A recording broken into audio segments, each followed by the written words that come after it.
Alessandro Baricco, cette histoire-là. Tiède la nuit de mai à Paris 1903. Chez eux, 100 000 Parisiens renoncèrent à une moitié de la nuit pour s'écouler en masse vers Montparnasse et Saint-Lazare, vers les gares du chemin de fer. Certains n'allèrent même pas dormir. D'autres avaient mis le réveil à une heure absurde pour glisser ensuite hors du lit, se laver sans faire de bruit, ni heurter les objets en cherchant leur veste. Parfois, c'étaient des familles entières qui partaient, mais ce furent pour la plupart des individus isolés qui entreprirent le voyage, souvent contre toute logique ou bon sens.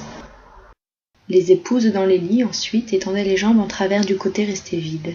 Les parents échangeaient 3 mots, en écho aux discussions de la veille, des jours d'avant, des semaines d'avant. Elles portaient sur l'indépendance des fils. Le père se redressait sur l'oreiller et regardait l'heure. 2 heures. Il était insolite ce bruit, car 100 000 personnes à 2 heures du matin, c'est comme un torrent qui déboule dans un lit inexistant. Muette la grève. Disparus les cailloux. De l'eau sur de l'eau.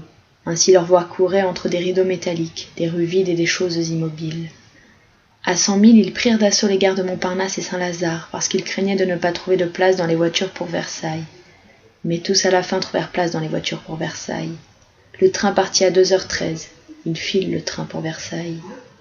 Dans les jardins du roi, à pâturer dans la nuit, paisibles pour le moment, sous les carcasses de fer autour de leur cœur de piston, les attendaient 224 automobiles arrêtées sur l'herbe dans une vague odeur d'huile et de gloire. Elles étaient là pour disputer la grande course de Paris à Madrid à travers l'Europe, depuis les brouillards jusqu'au ciel. Laisse-moi aller voir le rêve, la vitesse, le miracle. Ne m'arrête pas avec ce regard triste. Laisse-moi cette nuit vivre là-bas sur le bord du monde. Cette nuit seulement, après je reviendrai. Les jardins de Versailles, madame, s'élance la course de rêve. Madame, Panard Levasseur, 70 chevaux, 4 cylindres en acier perforé, comme les canons. Madame. Les automobiles, elles pouvaient aller jusqu'à 140 km à l'heure, arrachaient les routes de terre et de nids de poules, contre toute logique et bon sens, en un temps où les trains, sur l'étincelante sécurité des rails, arrivaient difficilement à 120.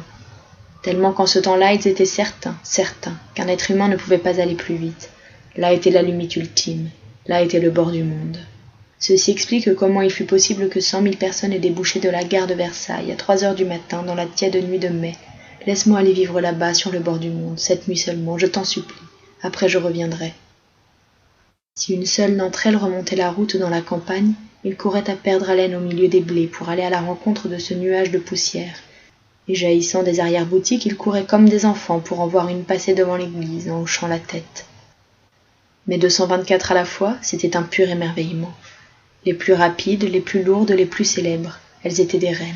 L'automobile était une reine, car elle n'avait pas encore été pensée servante. Elle était née reine, et la course était son trône, sa couronne.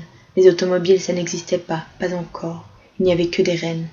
Viens les voir à Versailles en cette tiède nuit de mai, Paris 1903.